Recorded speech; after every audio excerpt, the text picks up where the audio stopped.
The night the fence line was crossed, the wind carried more than dust across the ranch. It carried a reckoning that had been years in the making, a quiet unraveling of loneliness, pride, and buried hope. The childless ranch owner stood at the edge of her land, boots half sunk in dry earth that had refused her seeds and her prayers alike, and for the first time since grief hardened her spine, she felt everything when the line between survival and surrender finally gave way. If you believe in kindness, in second chances, and in stories where broken things find a way to breathe again, take a moment now to like this video, share it with someone who needs hope, leave a comment, and subscribe to the channel Wild West Tale. Your support keeps stories like this alive. The ranch had been hers for a decade, inherited along with the silence that followed the funeral bells. It stretched wide and stubborn under the sun, a kingdom of dust and wind that rewarded endurance but never mercy. She learned to wake before dawn, to measure rain with the patience of someone who had learned disappointment early, and to sign papers with a steady hand that never trembled, even when the bank's letters did. What the land did not give her, she refused to ask of anyone else. She did not ask for pity. She did not ask for help. She especially did not ask for love.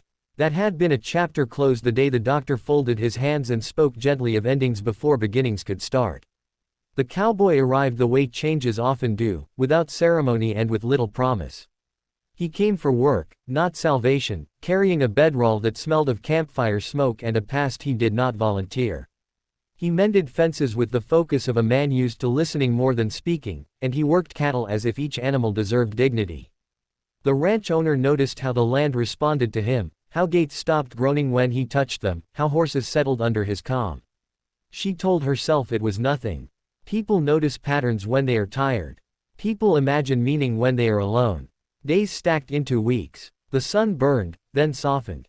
The ranch held on. So did she. But the lines she had drawn so carefully, the ones that kept grief in its proper place and hope at arm's length, began to blur under the weight of small mercies. A repaired trough that did not leak. A broken post set straight without being asked. A quiet presence at dusk when the sky turned copper and the world felt almost gentle. She felt the old ache in her chest shift, not vanish, just make room. Her greatest challenge was not the drought or the debt or the whispers that followed a woman who ran land without heirs. It was the fear of wanting. Wanting had once promised her a future and delivered only emptiness. Wanting had taught her how quickly dreams could become ghosts. So she held herself to rules that left no room for softness. She paid on time. She kept distance. She pretended she was complete. The cowboy never crossed a line she hadn't drawn first. That was the cruelty of it. He respected the space she insisted on, even when the wind carried their breath close enough to mingle.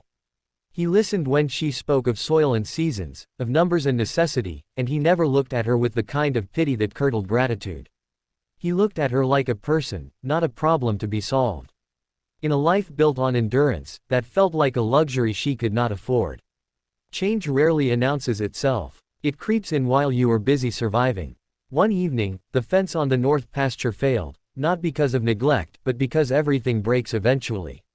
The land had been pressed too hard by weather and time, and when the line gave way, cattle wandered into the scrub, and panic threatened to undo the careful balance she had kept. She went out alone, stubborn as ever, determined to set things right without witnesses. The cowboy followed, not to undermine her, but to keep the dark from swallowing her whole. They worked side by side under a sky too big to ignore, hands moving in practiced rhythm, breath visible in the cooling air. The land listened. So did the past. Somewhere between the snap of wire and the press of post into earth, the ranch owner felt a truth she had been running from: reach up and take hold. Crossing that line was never about land. It was about letting herself feel the weight of what she had denied. It was about acknowledging that strength had become a shelter and a prison all at once. She struggled then, not with the work, but with the flood that came after. Memories she had boxed away returned with their edges softened. The doctor's voice no longer echoed as a verdict but as a fact that did not have to define her worth. The future she had imagined with children's laughter had closed, but other futures waited, patient as the seasons. The cowboy did not save her. He did not fix what could not be fixed. He simply stood where he was needed, and that steadiness gave her courage to stand with herself. From that night on, the ranch felt different.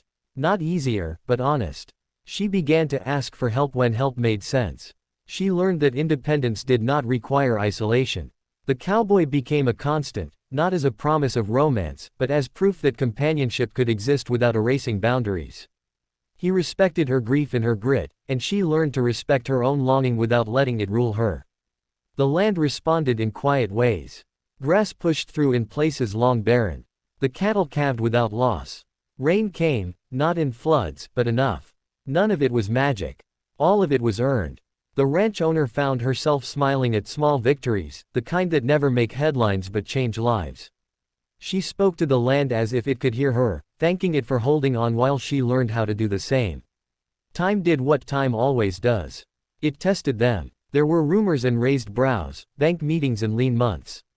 There were days when the ache returned sharp and uninvited. But the line that had been crossed that night remained behind her, not as a mistake, but as a marker.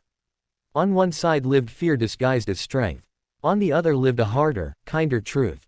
Feeling everything did not make her weak. It made her present. Near the end of the season, as the sun set in a blaze that turned the dust to gold, the ranch owner stood where the fence once failed and felt a gratitude that surprised her with its gentleness. She did not have the life she once planned. She had a life she chose, shaped by loss and resilience, made richer by the courage to let someone witness her.